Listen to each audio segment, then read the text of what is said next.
अस्सलाम वालेकुम students, good morning. मेरा नाम है मोहम्मद यूसुफ और आप देख रहे हैं मेरा यूट्यूब चैनल मिस्टर ट्यूटर।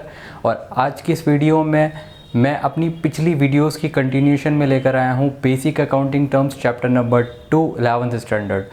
आज इस वीडियो में मैं बेसिक अकाउंटिंग टर्म नंबर 6 का जिक्र करूँगा, जो है एसेट्स।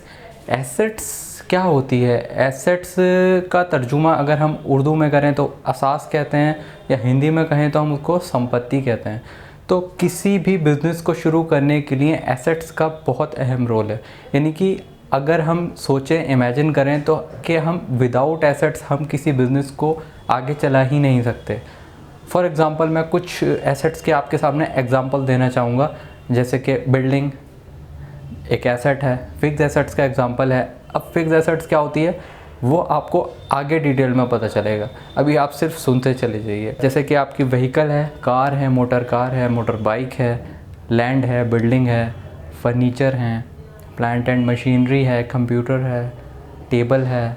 जो भी ऐसी चीज़ें जो हमारी चीज़ों में, ये जो मैं जिनके नाम ले रहा हूँ, ये सारी ऑल आर एसेट्स। इसमें फिक्स एसेट्स भी शामिल हो सकती हैं। अच्छा, कैश है, बैंक है, और ये सारे जो एग्जांपल्स हैं वो हमारे करंट एसेट्स और फिक्स एसेट्स के हैं। या एसेट्स को हम आगे कई फॉर्म्स में क्लासिफाई कर सकते हैं, जो कि मैं आपको आगे अभी डिटेल में बताऊंगा।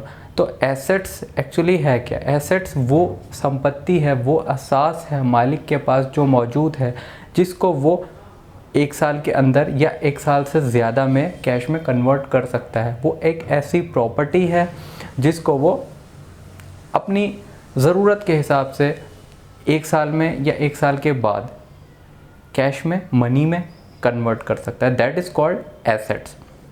अब ये जो स्टूडेंट्स मैं ज़िक्र कर रहा हूँ कि वो एक साल में या एक साल के बाद कन्वर्ट कर सकता है, इसके पीछे भी एक रीज़न है कि जैसा कि मैंने अपनी पिछली वीडियोस में भी बहुत अच्छे से आपको एक्सप्लेन किया है कि अकाउंट्स के अंदर कोई भी चीज़ हम एक साल तक रखते हैं या एक साल तक यूज़ करते हैं, वो एक साल का जो वक्फ़ा है वो उसकी कन्वर्टिबिलिटी पर डिपेंड करता है कि अगर कोई चीज़ एक साल के अंदर कन्वर्ट हो जाती है कैश में, तो that is called short term. Short term means कि वो एक हमारी करंट एसेट्स है जो एक साल के अंदर कन्वर्ट हो रही है कैश में या मनी में।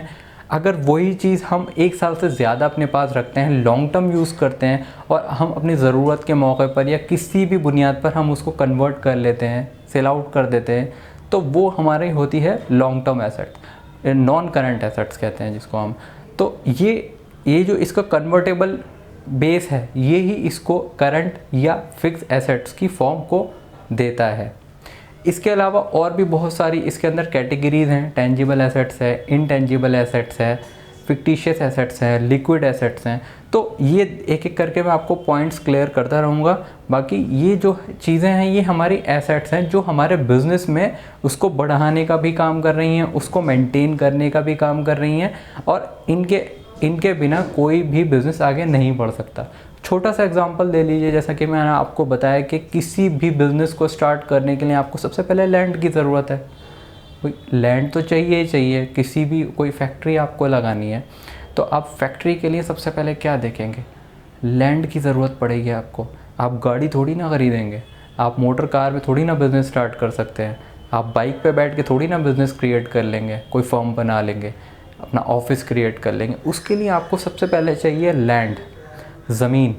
अब लैंड, खाली लैंड पे तो आपका सारा काम हो नहीं जाएगा कि खुले आसमान के नीचे आपने मशीनरी, इक्विपमेंट्स, कंप्यूटर और अपने स्टाफ्स को स्टाफ कर दिया, वहाँ पे स्टाफिंग कर ली और बिज़नेस चल रहा है हमारा, क्लाइंट्स आ रहे हैं खुले आसमान के नीचे।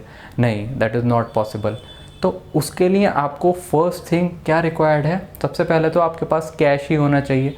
ये मैं एक नॉर्मल एग्जांपल्स आपको समझाने के लिए यूज़ कर रहा हूँ, तो समझने की कोशिश करें कि सबसे पहले अगर आपके माइंड में एक आइडिया आता है, वो क्या है कि मुझे बिज़नेस स्टार्ट करना है।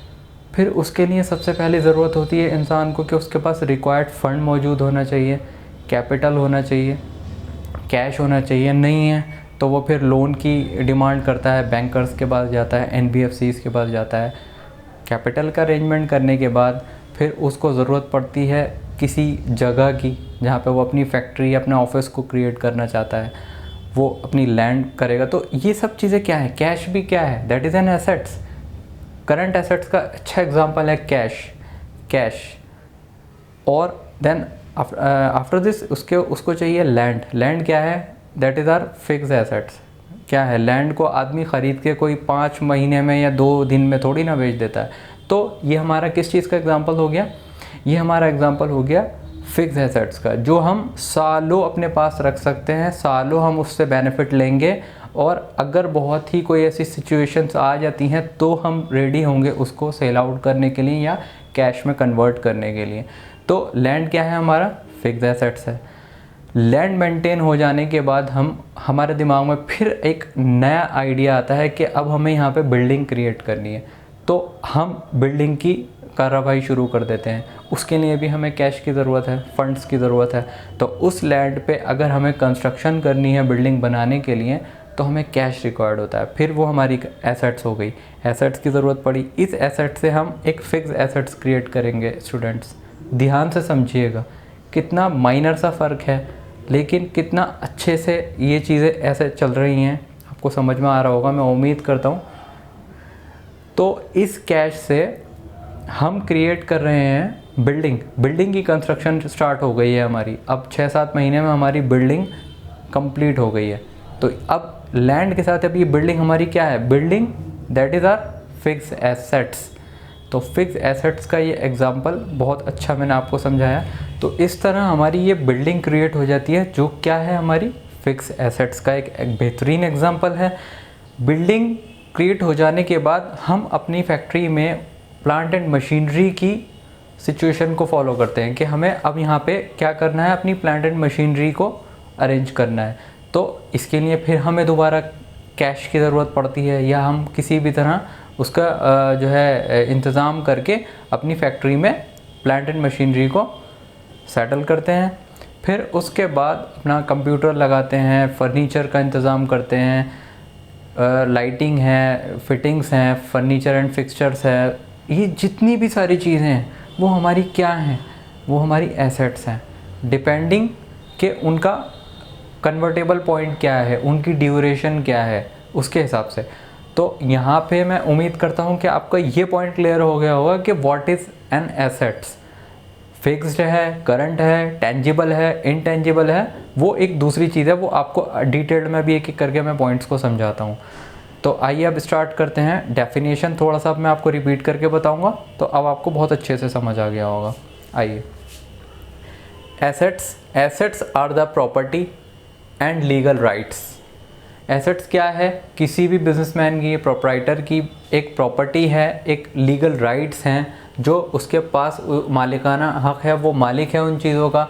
वो एक इंडिविजुअल भी हो सकता है, वो एक बिज़नेस या पूरी कंपनी, कॉरपोरेट भी हो सकता है, उसमें बहुत सारे लोग शामिल होते हैं। एक इंडिविजुअल प्रोप्राइटरशिप चलाता है, और बिज़नेस जो है किसी बड़ी फर्म को भी कह सकते हैं, किसी प्राइवेट लिमिटेड कंपनी को कह सकते हैं, to which the money value can be attached.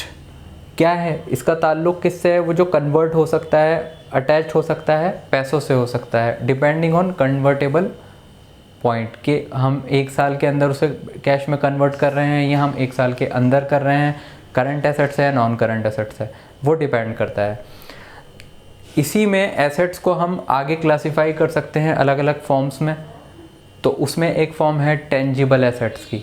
क्या है टेंजिबल एसेट्स? टेंजिबल एसेट्स हमारी वो सारी एसेट्स होती हैं जिनको हम महसूस नहीं, छू सकते हैं, देख सकते हैं, अपने हाथ में लेकर उसको बहुत अच्छे से टच वच कर सकते हैं। क्या हैं वो टेंजिबल एसेट्स हैं? बहुत सारे एग्जांपल्स हैं टेंजिबल एसेट्स के, कोई एक एग्जांपल नहीं है, आप खुद ही बता दें। हमारा फर्नीचर है, लैंड है, कार है, मोटरसाइकिल है, फर्नीचर है, बिल्डिंग है, लैंड है, जितनी भी ऐसी चीज़ें हैं, कूलर है, एसी है, टेबल है, मोबाइल है, लैपटॉप्स हैं, बहुत सारी चीज़ें जिनको हम छू सकते हैं, देख सकते हैं। ठीक है, तो इसकी डेफिनेशन क्या है? Tangible assets are those assets which have a physical existence, they can be seen and touched. Examples आपके सामने हैं, लैंड है, बिल्डिंग है, मशीनरी है, कंप्यूटर है, फर्नीचर है, गुड्स हैं। गुड्स कोई भी सामान जिनको हम छू सकते हैं, हाथ में ले सकते हैं, एट्सेट्रास। फिर इसी के साथ इसका नेक्स्ट एक फॉर्म है, वो है इनटेंजिबल एसेट्स। टेंजिबल की अपोजिट है इनटेंजिबल। जैसा कि टेंजिबल के बारे में मैंने बताया कि जिनको हम छू सकते हैं, देख सकते, छू सकते हैं, हाथ में ले सकते हैं, देख सकते हैं, क्या है टेंजिबल। इसी के बिल्कुल बरक्स अपोजिट में इनटेंजिबल एसेट्स हैं जिनको हम छू नहीं सकते, देख भी नहीं सकते, सिर्फ महसूस कर सकते हैं। वो क्या हो सकती हैं? वो है गुडविल है, हमारी ख्याति जिसे कहते हैं, और हमारा ट्रेडमार्क है। वो क्या है? हमारा इनटेंजिबल एसेट्स है, उसको हम छू नहीं सकते।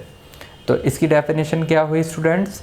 Intangible assets are those assets which do not have physical existence, they can not be seen and touched. Examples are trademark and goodwill. Goodwill क्या होती है? देखिए, गुडविल वो चीज़ होती है जो किसी भी बिज़नेस की मार्केट में रेपुटेशन को कहा जाता है। क्या है? जो बिज़नेस का एक रेपो इस्टेब्लिश करती है मार्केट के अंदर के किसी बिज़नेस का क्या है सिचुएशन, के उसका लेवल क्या है।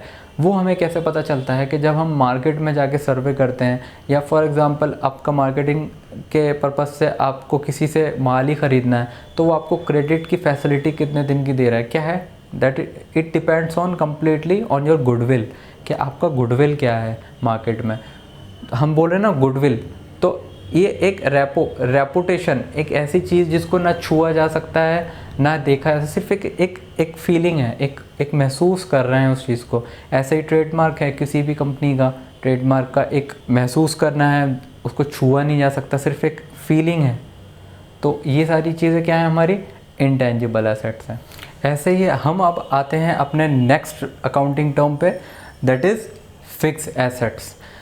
जैसा कि मैंने आपको बताया, फिक्स एसेट्स जो हैं, जैसे कि फॉर एग्ज़ाम्पल हमारी लैंड है, बिल्डिंग है, कंप्यूटर है, फर्नीचर है, व्हीकल है, तो इसका क्या मतलब ये फ़िक्स्ड क्यों है? क्योंकि हमने इसको ख़रीदा है सेल आउट करने के लिए नहीं, हमने इसको ख़रीदा है किसी ख़ास मकसद के लिए, और वो मकसद है कि हम इन एसेट्स के ज़रिए से अपने बिज़नेस को आगे बढ़ाना चाहते हैं, उनको उसमें लगा करके, ताकि हम अपनी अर्निंग कैपेसिटी को बढ़ा सकें, अपने बिज़नेस को आगे बढ़ा सकें। वो चीज़ें जैसे लैंड है, अब भाई लैंड को हम ख़रीदते ही कोई 6 महीने बाद तो बेच नहीं देंगे। ऐसे ही बिल्डिंग है, बिल्डिंग हमने कंस्ट्रक्शन क्यों कराई है? क्योंकि हमारा बिज़नेस आगे बढ़ सके, इंक्रीज़ कर सकें हम अपनी अर्निंग कैपेसिटी को, अपने बिज़नेस को बढ़ा कर सकें, ज़्यादा से ज़्यादा प्रॉफिट कमा सकें, ज़्यादा से ज़्यादा बड़े लेवल पे प्रोडक्शन कर सकें। इसीलिए हम अपने बिज़नेस को बढ़ाने के लिए लैंड परचेज़ किया है, जो हमारा फिक्स एसेट्स है। ऐसे ही हमने बिल्डिंग को कंस्ट्रक्ट कराया है, वो हमारा फिक्स एसेट्स है, जिसको हम सालों साल इस्तेमाल करेंगे। हमारा अभी कोई इरादा नहीं है इनको हम सेल आउट करने के लिए हमने इन्हें नहीं बनाया है, ठीक है। तो ये हमारा ऑटोमेटिकली नॉन करंट वैल्यू बन जाती है, नॉन करंट एसेट्स कहलाती है हमारी। ऐसे ही हमने अपने बिज़नेस को चलाने के लिए उसके अंदर प्लांट एंड मशीनरी का इंतज़ाम किया है। तो प्लांट एंड मशीनरी आज ख़रीदी कल बेचने वाला हिसाब नहीं है, हम उससे अपनी प्रॉफिटेबिलिटी गेन नहीं कर रहे, हम उससे अपना प्रॉफिट कमाएंगे, हम उसको सेल आउट करके उससे प्रॉफिट गेन नहीं करना। हमें समझिए बात को गौर से, हमें उसके ज़रिए से अपने बिज़नेस को बढ़ाना है, अपनी अर्निंग कैपेसिटी बढ़ानी है। तो कैसे होगा कि हम जब उसको इस्तेमाल करेंगे, सालों साल उससे प्रोडक्शन करेंगे, एक प्लांट एंड मशीनरी से उससे अपनी प्रोडक्ट्स को बनाएंगे, तो वही हमारी उसकी यूटिलाइजेशन है। तो ऐसे ही कंप्यूटर्स हैं, कंप्यूटर्स हमने अपने ऑफिसेज़ में लगा दिए, अपने वर्कर्स को काम पे लगा दिया। अब एम्प्लॉयज़ काम कर रहे हैं, अपना जो कंप्यूटर वर्क है सारा वो सब कंप्यूटराइज्ड है, तो कंप्यूटर के ज़रिए से क्या है काम चल रहा है, प्रोडक्शंस हो रही हैं और काम हमारा ऑपरेशंस चल रहे हैं। ऐसे ही व्हीकल है, व्हीकल हमने कार ख़रीदी, या फॉर एग्ज़ाम्पल अपने एम्प्लॉयज़ के लिए जो मार्केटिंग का काम देखते हैं उनके लिए हमने 5 मोटरसाइकिल परचेज़ कर ली। तो मोटरसाइकिल ख़रीदने के बाद बेचनी नहीं है हमें उन्हें अपने एम्प्लॉयज़ को प्रोवाइड कराइए, ताकि वो अपने मार्केट में जा कर के जो भी उनके मार्केट से रिलेटेड फील्ड्स के जॉब्स हैं वो उसको बखूबी टाइमली निपटा सकें। उनके लिए एक सहूलत हमने प्रोवाइड करने के लिए ये बाइक्स को परचेज़ किया है। व्हीकल अपनी कार की है, जैसे कोई मालिक है जो उसने अपने लिए कार परचेज़ करी है, भाई बॉस है, घर से आएगा तो उसे गर्मी लग रही है, वो तो कार ख़रीदेगा। तो ये सब चीज़ें हैं, तो क्या हैं ये फिक्स एसेट्स हैं। कहीं ना कहीं डायरेक्ट और इनडायरेक्ट वे में ये क्या कर रही हैं, बिज़नेस की अर्निंग कैपेसिटी को इफ़ेक्टिव हो रही हैं, बढ़ा रही हैं या मेंटेन कर रही हैं। तो हम इसको कन्वर्ट करने के लिए कैश में हमने इन्हें नहीं ख़रीदा, हम इनको आगे रीसेल नहीं करना चाहते। ठीक है, दोबारा समझिए कि ये हमारे रीसेल पर्पस के लिए परचेज़ नहीं की गई हैं। क्या क्या चीज़ें हैं? लैंड है, बिल्डिंग है, कार है, मोटरसाइकिल है, कंप्यूटर्स हैं, फर्नीचर है, फिक्सचर्स हैं। ठीक है, तो ये सब चीज़ें हमारी क्या हैं, लॉन्ग टर्म के लिए हमने इनको परचेज़ किया है, ना कि उनको रीसेल करने के लिए। तो अब मैं आपको डेफिनेशन को समझाऊंगा तो बेहतर तरीके से हमेशा की तरह समझ में आएगा इंशाल्लाह। Fix assets are those assets which are acquired not with the purpose to resale. देखिए डेफिनेशन में आ गई वही वाली बात कि हमने इन एसेट्स को क्यों ख़रीदा, नॉट विद द पर्पज़, हमारा इसका कोई मकसद नहीं है बेचने के लिए, but to facilitate business operations and increase the earning capacity of business by employing them. हम क्या करेंगे, उससे अर्निंग कैपेसिटी को इंक्रीज़ करेंगे, बिजनेस ऑपरेशंस में हमें फैसिलिटी मिलेगी और उस चीज़ को हम उसमें लगाते हैं। तो एग्जांपल्स फिर क्या हो गए, जो मैं आपको ऑलरेडी बता चुका हूँ, लैंड है, बिल्डिंग है, मशीनरी है, कंप्यूटर्स हैं, व्हीकल हैं, फर्नीचर हैं, एट्सेट्रा। तो ये सारे हमारे एग्जांपल्स हैं फिक्स एसेट्स के। उम्मीद है मुझे कि ये आपकी समझ में आ गया होगा। अब मैं आपको बताऊंगा करंट एसेट्स के बारे में। करंट एसेट्स क्या होती हैं? जब भी हम कोई बिज़नेस स्टार्ट करते हैं, फॉर एग्ज़ाम्पल हम ट्रेडिंग कंसर्न है, तो ट्रेडिंग कंसर्न में क्या होता है कि हम गुड्स को परचेज़ करते हैं और उसको गुड्स को परचेज़ करके आगे सेल आउट किया जाता है। हम उन गुड्स को परचेज़ करके अपने पास नहीं रखते सालों के लिए, हम उसे बेचना होता है, आगे सेल आउट करके उससे हमें प्रॉफिट अर्न करना है, इसलिए हम उन गुड्स को परचेज़ करते हैं। अब वो गुड्स फॉर एग्ज़ाम्पल ये मार्कर भी हो सकती है, हमने फ़र्ज़ कीजिए 1000 मार्कर्स को हमने परचेज़ कर लिया। अब ये गुड्स हमारे लिए तब तक के लिए करंट एसेट्स बन जाएंगी जब तक हम इसको आगे सेल आउट नहीं करते। फिर हम इसको आगे सेल आउट करेंगे, इनवॉइस रेज करेंगे सेलर को, वो इनको ख़रीदता है और एक वक्फ़े बाद हमें इसकी पेमेंट देता है। तो जब तक वो वक्फ़ा नहीं आता कि वो हमें इसकी पेमेंट कर देता है, तब तक कि वो हमारा सन्ड्री डेटर कहलाता है, क्योंकि हमें उससे पैसे लेने हैं। तो ये सन्ड्री डेटर्स हमारे करंट एसेट्स होते हैं, क्योंकि हमें इनसे पैसे लेना होता है और वो पैसा हम इनसे 1 साल के अंदर अंदर ले सकते हैं। तो इसलिए ये it is a best example of current assets, जिसको हम कहते हैं सन्ड्री डेटर्स। और goods is also best example of current assets, क्योंकि ये हमारी गुड्स हैं, हम इनको बेच करके कन्वर्ट कर सकते हैं पैसों में। जैसा कि मैंने बताया कि सन्ड्री डेटर्स जो वो भी हमारी एक करंट एसेट्स है, लेकिन वो जब हमें पेमेंट कर देते हैं तो ये जो स्टॉक ऑफ गुड्स है वो भी कैश की लिक्विडिटी में कन्वर्ट हो जाता है 1 साल के अंदर, इसलिए हम इसको करंट एसेट्स कहते हैं। देखिए, और फिर उसके बाद एग्जांपल है बिल्स रिसीवेबल होते हैं। बिल्स रिसीवेबल हैं तो इसको भी हम कैश करा लेते हैं, एक वक्फे के अंदर अंदर बहुत छोटे पीरियड में हम इसको कैश में कन्वर्ट कर सकते हैं बिल्स रिसीवेबल को। ये भी हमारा एक करंट एसेट्स का एग्जांपल है। इसके बाद अगर आप देखेंगे तो प्रीपेड एक्सपेंसेस हैं। तो प्रीपेड एक्सपेंसेस होते क्या हैं? तो प्रीपेड एक्सपेंस वो एक्सपेंस होते हैं जिनको हम एडवांस में पेमेंट कर देते हैं। फॉर एग्जांपल आप फ़र्ज़ कीजिए कि एक फाइनेंशियल ईयर आपका 1 अप्रैल से स्टार्ट होता है और 31 मार्च में क्लोज़ हो जाता है। तो अगर आपने 1 अप्रैल 20 से 20 मई 2021 तक की किसी एक्सपेंस की पेमेंट कर दी, तो यहाँ क्या हुआ, फाइनेंशियल ईयर क्लोज़ होकर के आगे तक की पेमेंट हो गई। तो ये जो 2 महीने की पेमेंट की है, ये हमने एडवांस पेमेंट ख़र्चा पे कर दिया। तो होता क्या है कि एज़ पर इनकम टैक्स हम प्रीपेड एक्सपेंस को एक्सपेंस के तौर पे डिडक्ट नहीं कर सकते, अलाउ नहीं कर सकते इन एक्सपेंसेस को 2 महीने को। असेसिंग ऑफिसर इसको डिसअलाउ कर देगा। तो इसलिए ये हम प्रीपेड एक्सपेंस के हेड में ले जाते हैं, क्योंकि ये हमारी एसेट्स बन गई तब तक कि हम इन द फॉलोइंग ईयर्स जब इसका टाइम पीरियड ड्यू होगा तो हम इसको खर्चे को अलाउ कर लेंगे। तो ये हमारी एसेट्स हो गई, इसको हम कैश में कन्वर्ट नहीं कर सकते। तो ये हमारा करंट एसेट्स है। इस तरह अब मैं आपको डेफिनेशन पढ़ के बताता हूँ। Current assets are those assets which are retained in the business with the purpose to convert them into cash with in a short period. वो संपत्तियाँ जिनको हम अपने बिजनेस में रखते हैं शॉर्ट पीरियड के लिए और उसको कैश में कन्वर्ट करते हैं इस तरह से, जैसे मैंने आपको मिसाल देकर इसको डिफ़ाइन किया। और इसके एग्जांपल्स हैं goods, debtors, bills receivable, cash, bank और प्रीपेड एक्सपेंसेस। इस तरह ये करंट एसेट्स फिनिश हो जाता है। अब नेक्स्ट टर्म है लिक्विड एसेट्स की। देखिए लिक्विड एसेट्स को मैं वैसे ही आपको बताता हूँ। लिक्विड एसेट्स के मुराद है, लिक्विड एसेट्स वो एसेट्स होती हैं जो या तो ऑलरेडी लिक्विडिटी में हमारे पास हैं या हम उसको लिक्विडिटी में कन्वर्ट कर सकते हैं बहुत जल्द। तो लिक्विडिटी क्या होती है? लिक्विडिटी का मतलब है कि मनी की फॉर्म, कैश से रिलेटेड जो भी चीज़ है उसको, या तो ऑलरेडी वो कैश की फॉर्म में है या हम उसको कैश में कन्वर्ट कर सकते हैं, वो होती हैं हमारी लिक्विड एसेट्स। अब जैसे फॉर एग्जांपल आपके डेटर्स हैं। डेटर्स वैसे तो कैश की फॉर्म में नहीं है, बट हम इसको बहुत ही शॉर्ट पीरियड में कैश में कन्वर्ट कर सकते हैं। जैसे कि हमने किसी को गुड्स परचेज़ करी और गुड्स को आगे सेल आउट किया तो हमारे डेटर्स बन गए।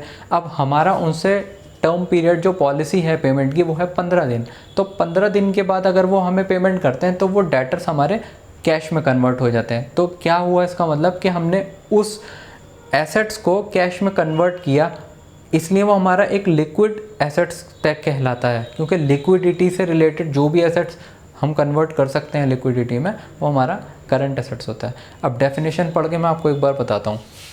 Liquid assets are those assets which are either in form of cash, या तो ऑलरेडी वो कैश की फॉर्म में है, जैसे कैश है, हार्ड कैश हमारा बैंक है, या can be converted into cash with in a short period. Debtors is the best example of liquid assets. BR is the best example of liquid assets. ये सारी हमारी क्या है? Liquid assets. अब मैं आपको एक बात बता दूं कि all current assets are liquid assets except prepaid expenses. Prepaid expenses जो होते हैं हमारे वो लिक्विड एसेट्स नहीं होते, क्योंकि हम उसको कैश में कन्वर्ट नहीं कर सकते। हम अपने सन्ड्री डेटर्स को कैश में कन्वर्ट कर सकते हैं, हम कैश को कैश में कन्वर्ट है ही, बैंक को BR को कैश में कन्वर्ट कर सकते हैं, लेकिन डेटर्स को तो कर ही सकते हैं हम, लेकिन प्रीपेड एक्सपेंस को नहीं कर सकते। इसलिए ये फार्मूला जब आप लोग आगे 12th की बुक्स में जाके रेशोज़ पढ़ेंगे तो वहाँ पे भी आपको ये चीज़ एक्सप्लेन हो जाएगी फार्मूले के थ्रू कि all current assets are liquid assets except prepaid expenses. Prepaid expenses हमारे लिक्विड एसेट्स नहीं होते, क्योंकि हम उसको कैश में कन्वर्ट नहीं कर सकते।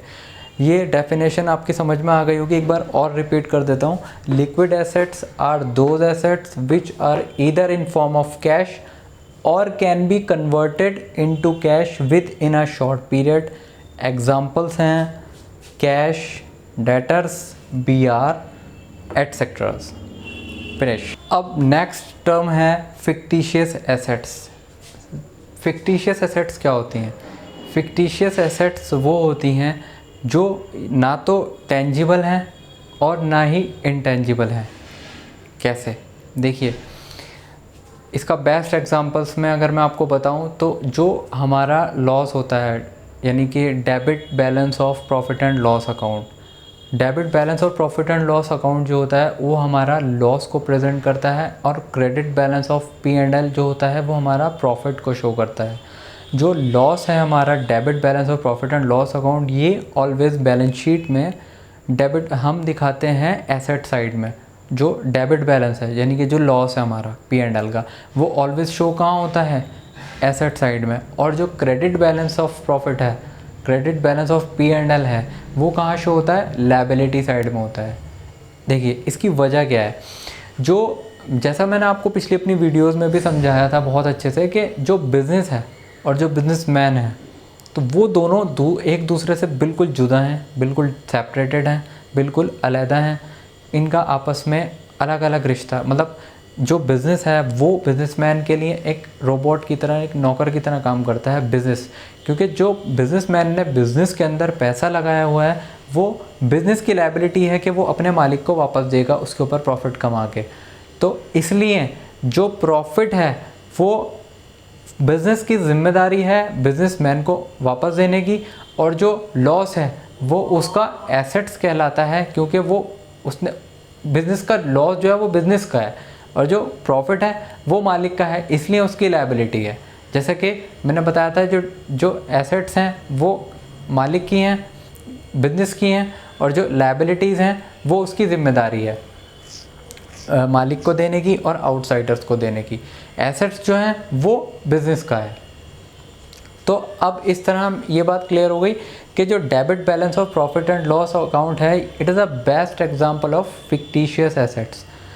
और एक और एग्जांपल मैं आपको देता हूँ, एक है लार्ज जो डेफर्ड एक्सपेंस होता है। डेफर्ड एक्सपेंस क्या होता है कि फॉर एग्जांपल बिज़नेस ने किसी बड़े लार्ज एडवर्टीजिंग एक्सपेंस पे एक्सपेंडिचर कर दिया, बहुत बड़ा एक्सपेंस, तो उसको हम क्या करते हैं कि टाइमली हम उसको एक्सपेंसेस को अलाउ करते हैं और वो अपने बिज़नेस में से हम साल 10 साल 5 सालों में उसको एक्सपेंसेस को हम डिडक्ट करते हैं। तो वो लार्ज एडवर्टीजिंग एक्सपेंडिचर जो है वो it is the best example of fictitious assets. Loss और एक्सपेंस जो हैं, जैसे कि अब मैं आपको डेफिनेशन एक बार पढ़ के बता देता हूँ। fictitious assets are those assets which are neither tangible nor intangible। ना तो ये tangible assets का एग्जाम्पल है, ना ये intangible assets है। tangible assets मैंने आपको बताया था वो होती हैं जिनको हम देख सकते हैं, छू सकते हैं, जैसे कि computer, vehicle, furniture, land, building, plant and machinery, these are the tangible assets। intangible assets वो होती हैं जिनको हम ना छू सकते हैं ना देख सकते हैं, सिर्फ महसूस कर सकते हैं, जिसका एग्जांपल था गुडविल और ट्रेडमार्क। कह रहे हैं कि ये उनमें से कुछ भी नहीं है, लेकिन ये है, एसेट्स है। क्या है? देखिए ये बट रिप्रेजेंट लॉस और expense yet to be written off. ये एक तरीके का एक्सपेंस है और नुकसान है जिससे अभी रिटर्न ऑफ होना है बिजनेस के एक्सपेंसेस के तौर पे। तो वो क्या हो सकते हैं? एग्जांपल्स हैं debit balance of profit and loss account, deferred revenue expenditure. Deferred revenue expenditure का मैंने आपको अभी एग्जांपल दिया, जो लार्ज एडवर्टीजिंग एक्सपेंडिचर मैंने किया, एडवर्टीजमेंट पे एक एक्सपेंडिचर कर दिया, बट उसको हम साल के हिसाब से अपने उसमें से रिटर्न ऑफ करते हैं। तो जब तक वो रिटर्न ऑफ नहीं होगा, that is the example of fictitious assets, और वो हमारी एसेट साइड में शो होगा। तो large advertising expenditure it is a deferred revenue expenditure and debit balance of profit and loss account are the example of fictitious assets. तो ये fictitious assets की definition एक बार और रिवाइज कर देता हूँ ताकि और अच्छे से एक बार जहन नशीन हो जाए। Fictitious assets are those assets which are neither tangible nor intangible assets. इन दोनों में से कुछ भी नहीं है, बट प्रेजेंट की जाती है लॉस और एक्सपेंस, जो कि अभी रिटर्न ऑफ होना है, हुआ नहीं है, होना है। तो जब तक नहीं होगा, this is the example of fictitious asset, ये हमारा फिक्टिशियस एसेट्स के तौर पे कहलाया जाएगा। एग्जांपल्स हैं debit balance of profit and loss account and deferred revenue expenditure. तो इस तरह स्टूडेंट्स मेरी आज ये क्लास यहाँ पर ख़त्म होती है। उम्मीद है आपको पसंद आई होगी, और जिन्होंने चैनल को सब्सक्राइब नहीं किया है प्लीज़ सब्सक्राइब कर दें और बेल आइकन को ज़रूर दबा दें ताकि आगे के नोटिफिकेशंस अपलोडेड वीडियोज़ जो हैं आपको टाइमली अपडेटेड होती रहें। और आगे शेयर करना, लाइक करना ना भूलें। तब तक के लिए अलविदा चाहूँगा। खुदा हाफ़िज़।